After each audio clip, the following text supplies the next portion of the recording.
All right, welcome. Today, we're going to dive into a conflict that's baked right into pretty much every big company you can think of. It's this constant push and pull between the people who own the company and the people who actually run it. It's called the principal-agent problem. And trust me, if you want to understand how modern business really works, you've got to get your head around this. So let me just start by asking this. Who really runs a company?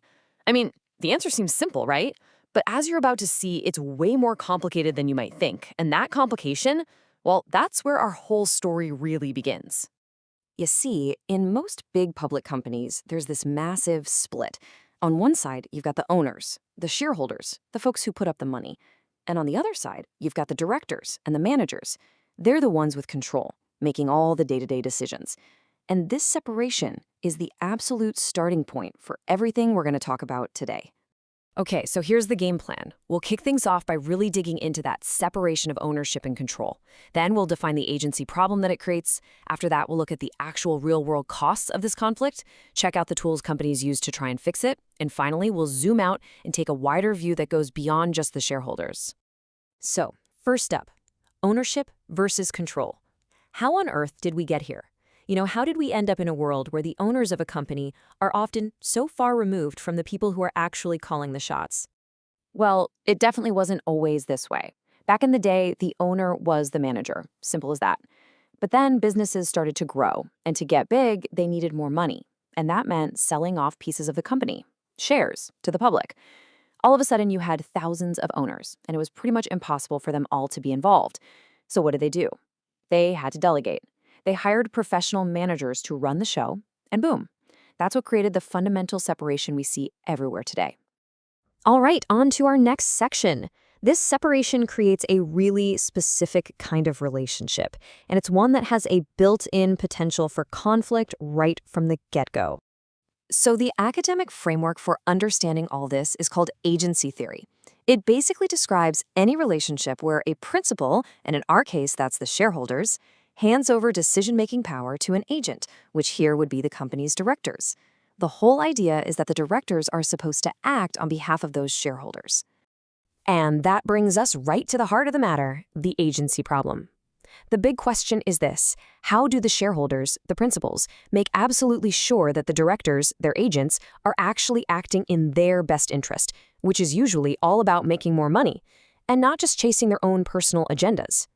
Okay, and this is where it gets really interesting, because this abstract problem gets very, very real.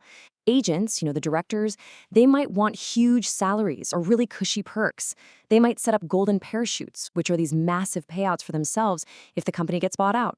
Or they might use something called a poison pill to make the company look less attractive to a buyer, even if the shareholders might really want that deal. Every single one of these is a perfect example of that potential conflict of interest in action. Now for section 3. The real costs of conflict. Because this misalignment, it's not just some theoretical headache. No, it has real, measurable financial consequences for the company and, of course, for its owners. So you might be wondering, what are the actual tangible costs we're talking about here? Well, officially, they are known as agency costs, and they basically come in 3 main flavors.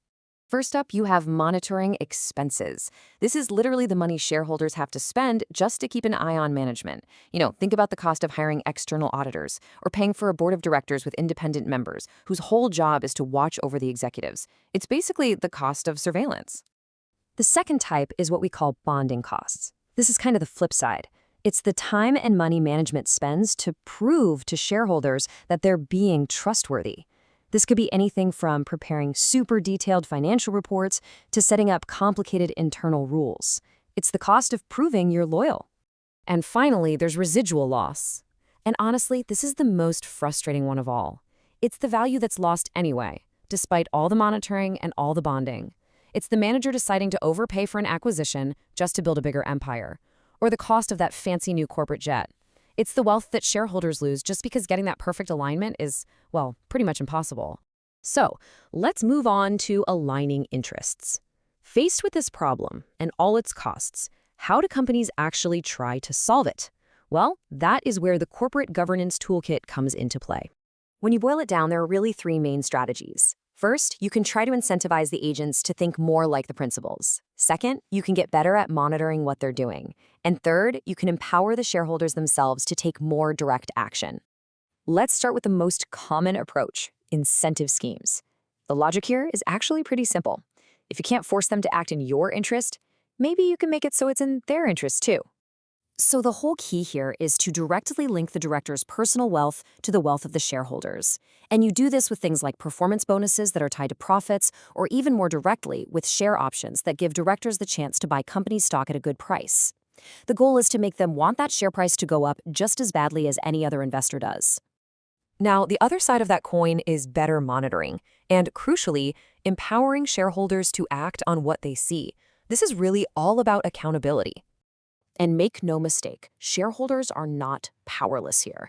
They can vote at annual general meetings, they can appoint independent, non-executive directors to the board specifically to challenge management, and they can even propose their own resolutions. And for the really big institutional investors, the ultimate threat is always there.